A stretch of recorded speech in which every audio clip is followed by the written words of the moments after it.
Hello दोस्तों, कैसे हैं आप सभी। मेरा नाम है विवेक पांडे और आज हम कवर करेंगे एनसीईआरटी क्लास 12 पॉलिटिकल साइंस की चैप्टर नंबर 8 क्षेत्रीय आकांक्षाएं। क्षेत्र और राष्ट्र।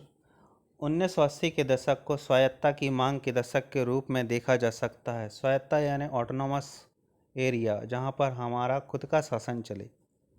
इस दौर में देश के कई हिस्सों से स्वायत्तता की मांग उठी और इसने संवैधानिक हदों को भी पार किया। हर राज्य अपनी स्वायत्तता मांग रहे थे। इन आंदोलनों में शामिल लोगों ने अपनी मांग के पक्ष में हथियार उठाए। सरकार ने उनको दबाने के लिए जवाबी कार्रवाई की और इस क्रम में राजनीतिक तथा चुनावी प्रक्रिया अवरुद्ध हुई।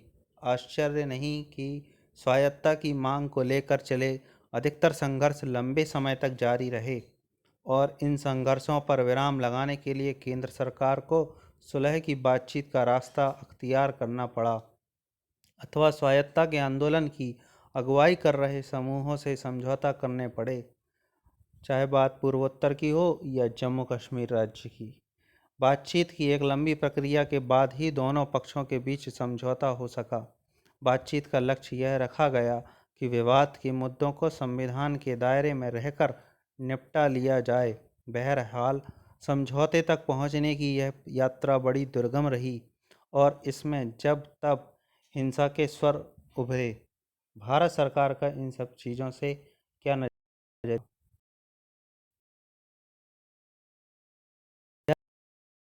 की प्रक्रिया और भारत के संविधान के बारे में पढ़ते हुए विविधता के एक बुनियादी सिद्धांत की चर्चा हमारी नज़रों से बार बार गुजरी है। विविधता ही विविधता है भारत में विभिन्न क्षेत्र और भाषाई समूहों को अपनी संस्कृति बनाए रखने का अधिकार होगा। यह हमारे संविधान में कहा गया। हमने एकता की भाव धारा से बंधे एक ऐसे सामाजिक जीवन के निर्माण का निर्णय लिया था जिसमें इस समाज को आकार देने वाली तमाम संस्कृतियों की विशिष्टता बनी रहे। तभी भारत के संविधान में धर्मनिरपेक्ष का उल्लेख किया गया।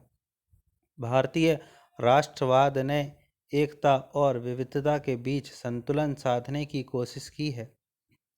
राष्ट्र का मतलब यह नहीं है कि क्षेत्र को नकार दिया जाए। इसका अर्थ है भारत में नज़रिया यूरोप के कई देशों से अलग रहा, जहाँ सांस्कृतिक विभिन्नताओं को राष्ट्र की एकता के लिए खतरे के रूप में देखा गया। लेकिन भारत में ऐसा नहीं। जहाँ भारत में भाषा के रूप में राज्यों को बनाया गया, वहाँ वो राष्ट्र की एकता के लिए इन सांस्कृतिक विविधताओं को खतरे के रूप में नहीं देखा गया। यह कहना चाह रहा है यहाँ पे चैप्टर। भारत ने विभिन्न विविधता के सवाल पर लोकतांत्रिक दृष्टिकोण अपनाया। लोकतंत्र से उसको टैकल करा। लोकतंत्र में क्षेत्रीय आकांक्षाओं की राजनीतिक अभिव्यक्ति की अनुमति है और लोकतंत्र राष्ट्र क्षेत्रीयता को राष्ट्र विरोधी नहीं मानता। इसके अतिरिक्त लोकतांत्रिक राजनीति में इस बात के पूरे अवसर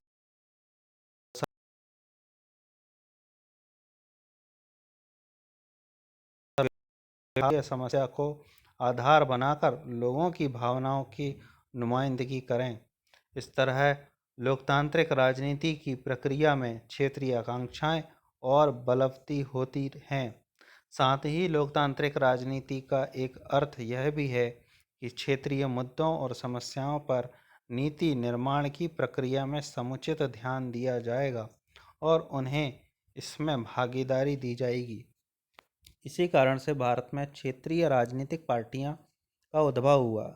जैसे उस समय बहुजन समाजवादी पार्टी और तृणमूल कांग्रेस और भी, जैसे झारखंड मुक्ति मोर्चा और भी कई छोटी स्थानीय पार्टियां जो स्थानीय आकांक्षाओं को राष्ट्र के सामने राष्ट्र के सामने लोकतांत्रिक ढंग से प्रस्तुत करती हैं।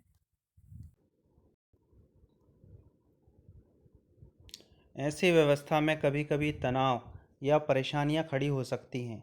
कभी ऐसा भी हो सकता है राष्ट्रीय एकता के सरोकार क्षेत्रीय आकांक्षाओं और ज़रूरतों पर भारी पड़ें।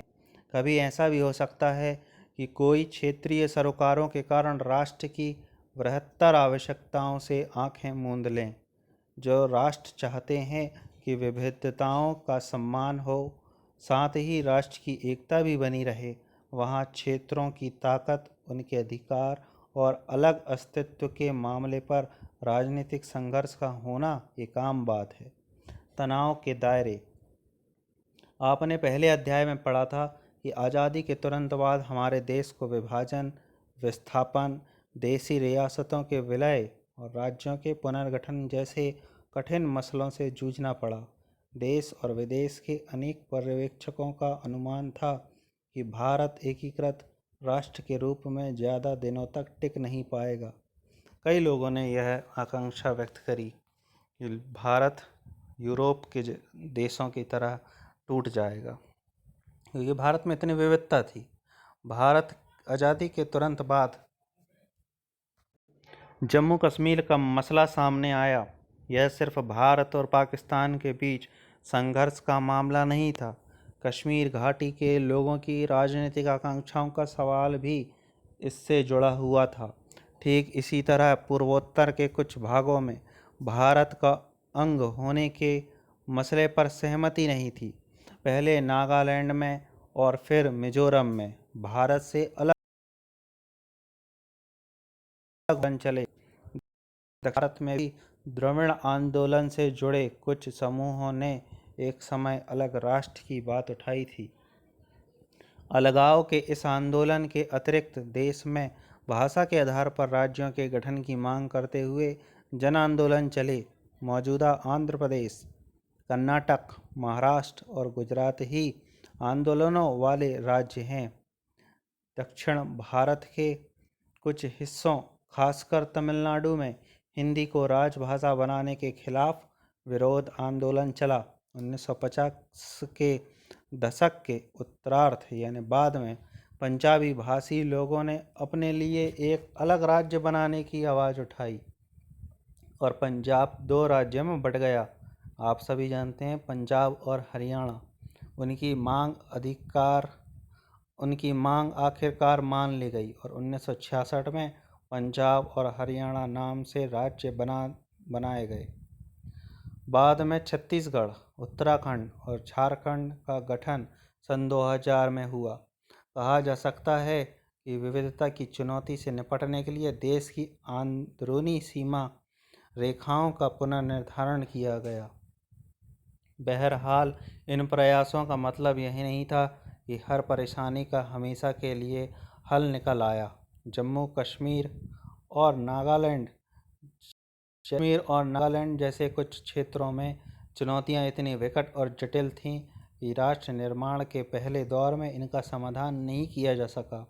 इसके अतिरिक्त पंजाब, असम और मिजोरम में नई चुनौतियां उभरीं।